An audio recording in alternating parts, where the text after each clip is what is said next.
The moment Nathan Carter made that impossible offer, I almost laughed in his face. For 3 years, he had been the one person in Chicago I couldn't stand.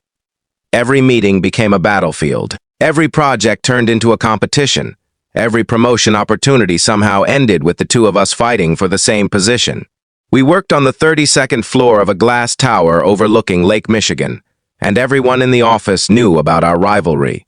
Then, on a cold November evening, after a company celebration that had gone on much longer than expected, he looked at me with exhausted eyes and suggested something that completely changed both our lives. One night, no strings attached, and then we'd go back to hating each other.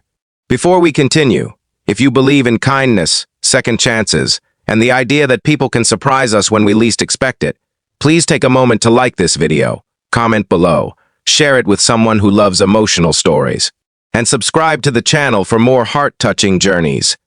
I wish I could say I immediately rejected him. I didn't, because the truth was far more complicated. My name is Rachel Bennett, and at 31 years old, I had built my entire life around work. My parents had divorced when I was young. My mother worked 2 jobs to keep our family afloat. Watching her struggle taught me one lesson early: depend on nobody. So I became ambitious, focused, independent. The problem was that Nathan Carter seemed exactly the same. He was talented, confident, and frustratingly intelligent. Whenever I thought I had the best presentation, he somehow had a better one. Whenever I landed a major client, he landed an even bigger one. The strange thing was that he never acted cruel. Competitive, yes, arrogant sometimes, but never cruel. That made hating him even harder. The company holiday project changed everything. Senior management assigned us to lead the largest corporate account in the firm's history. Neither of us wanted the partnership. We argued from the first day. The client expected impossible deadlines. Pressure mounted. We worked nights, weekends, and holidays. Slowly, something unexpected happened. I started seeing pieces of Nathan that I'd never noticed before. The way he stayed late helping interns. The way he remembered everyone's birthdays. The way he quietly paid for lunch when one of our younger employees was struggling financially. None of it fit the image I had created in my mind. One evening, around midnight, I found him alone in a conference room staring out at the city lights. For the first time, he looked tired. Not work tired. Life tired. That was the night he told me his father had passed away, 6 months earlier. Not dramatically, not for sympathy, just as a simple fact. I remember the silence that followed. The city glowed beyond the glass windows, while snow drifted through the darkness outside. For the first time in years. Neither of us argued, neither of us competed. We simply sat there, 2 exhausted people carrying invisible burdens.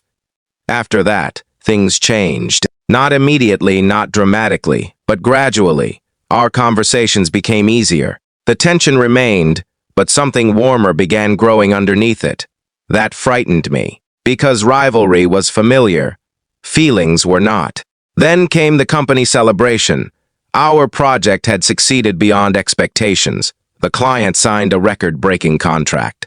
Everyone was celebrating. Hours later, most employees had gone home. Only Nathan and I remained in the hotel lounge. The atmosphere felt different, quieter, more honest. That is when he made his proposal. One night, no expectations, no promises, no future complications. Then we'd return to being rivals. At least that was the plan. What neither of us understood was that some decisions refused to stay contained. The next morning, I expected regret.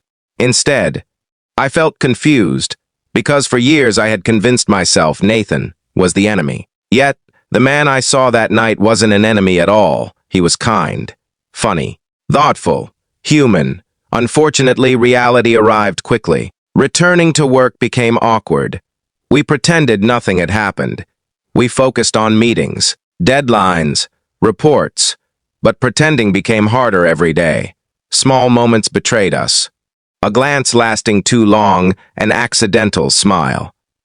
Concern when one of us seemed stressed. The walls we'd built over years were beginning to crack. Then everything fell apart. 3 months later, the company announced a major restructuring. Only one executive position would be available. Nathan and I were the leading candidates. Suddenly, we were rivals again. The competition became intense. Rumors spread throughout the office. People took sides. Management watched every move. The stress was overwhelming. Part of me wanted to pull away from Nathan completely. Another part couldn't, because, somewhere, along the way, I had stopped seeing him as competition. I had started seeing him as someone I genuinely cared about. The promotion decision arrived on a rainy Thursday afternoon. I got the position. Everyone congratulated me, everyone except Nathan. Not because he was angry, because he wasn't there. He had resigned that morning, without telling anyone, without telling me. My celebration vanished instantly.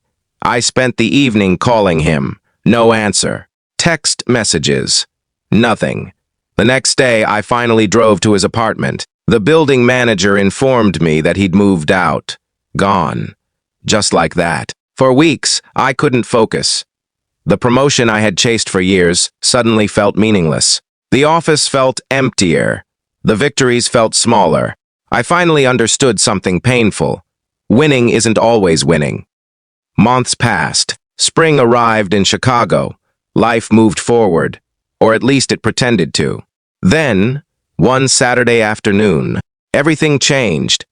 I was volunteering at a community center on the south side of the city when I saw a familiar face helping unload supplies from a truck. Nathan, he looked different, lighter somehow, healthier, happier. For a moment, neither of us spoke. Then he smiled. And suddenly all the anger, confusion, and heartbreak I'd carried for months disappeared. We spent hours talking. He explained everything.